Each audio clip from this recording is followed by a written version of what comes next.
कहता सुनत पियवा सब्जी जे खैले। कहता सुनत पियवा सब्जी जे खैले। उता चाट गईले पूरा कराही हमार मन कटहर पे। हेलो दोस्तों, नमस्कार। आप सभी का फिर से स्वागत है एक नए वीडियो में। तो कैसे हैं दोस्तों? आशा करती हूँ कि आप लोग बहुत अच्छे होंगे, स्वस्थ होंगे, मस्त होंगे। आप सबके प्यार आशीर्वाद से मैं भी बिल्कुल ठीक हूँ, स्वस्थ हूँ, मस्त हूँ। तो भैया अरे आज हम लइका है एक अवधी देहाती नाच गीत। जैसे कि आप सबके पता बा कि ये समय कटहर के सीजन बहुत ज़्यादा चलता है। वैसे भी जौन है का कही जाए तो बियाह शादी पड़त है तो कटहर के साग सब्जी मतलब सब्जी मसालेदार सब्जी बहुत बनत है। तो एगो मेहरारू अपने मन से दुष्का कहता है, पिया भावे ना हमई तरकारी हमार मन कटहर पे। कि राजा भावई ना हमई तरकारी हमार मन कटहर पे। कहता सुनत ससुरो कटहर जे लैले। कहता सुनत ससुरो कटहर जे लैले। मोरा सासु ना छिलै तरकारी हमार मन कटहर पे। मोरा सासु ना छिलै तरकारी हमार मन कटहर पे। पिया भावे ना हमई तरकारी हमार मन कटहर पे। कहता सुनत सासु कटहर जे छिलली। कहता सुनत सासु कटहर जे छिलली। मोरा जेठनी ना पीसई मसाला हमार मन कटहर पे। मोरा जेठनी ना पीसई मसाला हमार मन कटहर पे। पिया भावे ना हमई तरकारी हमार मन कटहर पे।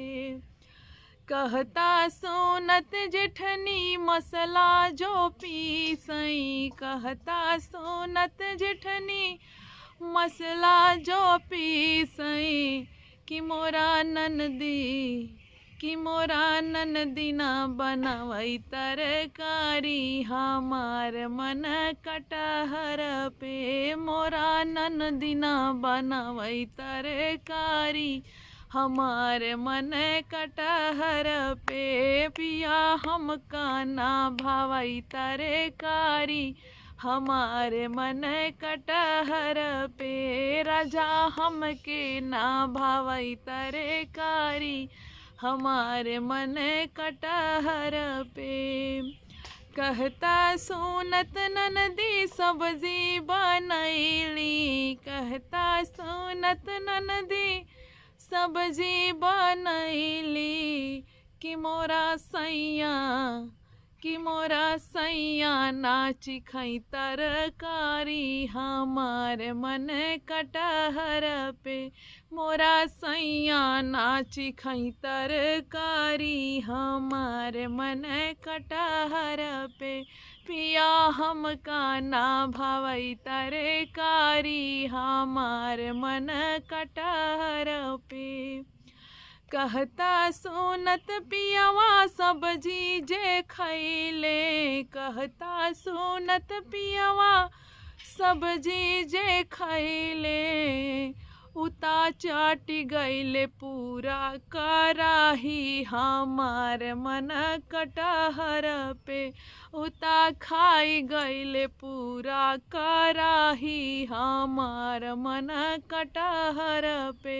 पिया भावई ना हमई तरकारी हमार मन कटहर पे।